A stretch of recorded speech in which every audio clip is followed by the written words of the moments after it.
Edisona, të përshëndes, një grup ekspertësh të cilët thonë se do të zhvillojnë takim për t'ju përgjigjur ndryshimeve klimatike. Çfarë do të thotë kjo?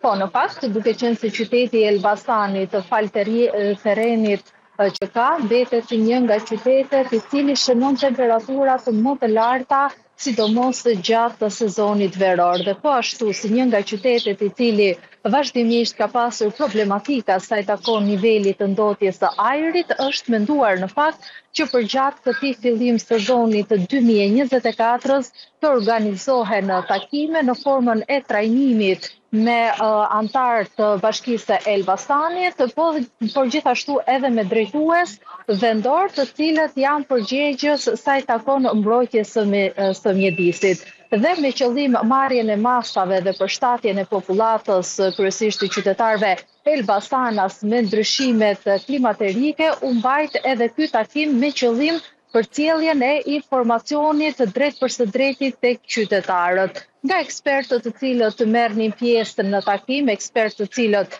vinin gjithashtu edhe nga Ministria e Mjedisit, u evidentuan problematikat dhe gjithashtu u propozua një stër marrje masash që në muajt në vijim, ku pritet të ketë edhe temperatura relativisht të larta, qytetarët të kenë informacionin e duhur për t'i përballuar në mënyrë që të mos hasin në problematika shëndetësore. Sipas të specialistëve duhen marrë masa konkrete sa i takon erozionit dhe gjithashtu zjarrvënie, sidomos të qëllimshme gjatë muajve të verës. Pasi edhe vitet e kaluara, qarku i Elbasanit ka pasur problematika të vazhdueshme sa i takon zjarrvënieve të qëllimshme, nga ana tjetër janë dëmtuar edhe qytetarët të cilët janë prekur nga zjarrvënia për shkak se prej orësh thithin edhe ajrin i cili çlirohet nga zjarri. Dhe për këtë mënyrë është kërkuar në fakt që të ketë më shumë masa shtesh. Ne kemi edhe fjalën e një prej menaxherëve që është pjesë e këtij ekipi ekspertëve, sikundër është Laureta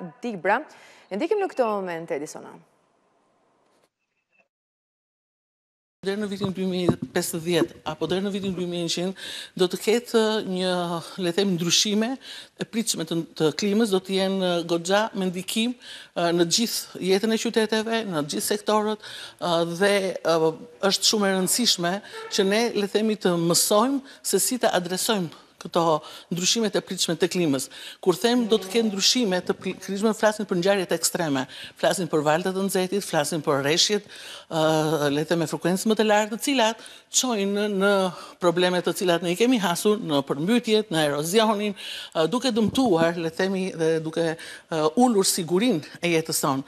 Dhe do themi, a ka zgjidhje? Sigurisht që ka zgjidhje, dhe ajo që është më e rëndësishme për ne është që ne duhet që të përshtatemi, të planifikojmë në terma afat gjatë, afat mesëm dhe afat shkurtër për çështjet e ndryshimeve klimatike, do të thënë të planifikojmë masa përshtatëse. Dhe si bëhet kjo? Kjo bëhet bazuar në skenarët e pritshëm të klimës, po dhe në skenarët social-ekonomik që aktualisht kemi, bëhet vlerësimi i riskut dhe vulnerabilitetit, të cilin ne e kemi bërë realisht për Bashkinë e Elbasanit, dhe mbi këtë bazë identifikohen edhe opsionet më të mira përshtatëse, të cilat, le themi, mund t'i klasifikojmë që nga masa të buta që lidhen me, themi, kuadrin institucional, regulator, përmirësimin, forcimin e këtij kuadri, me rritjen e ndërgjegjësimit, me rritjen e kapaciteteve teknike dhe shkencore, por nga ana tjetër edhe masa të cilat ndërhyjnë drejt për drejt, masa bioinxhinierike, po themi, të cilat lidhen me parandalimin e erozionit, me parandalimin e përmbytjeve, me po themi efekteve që shkaktojnë përmbytjet, dhe probleme të tjera që lidhen me thatësirën, me zjarret. Mirë, Edisona, unë të falenderoj për këtë raportim të drejt për drejt nga Elbasani. Faleminderit.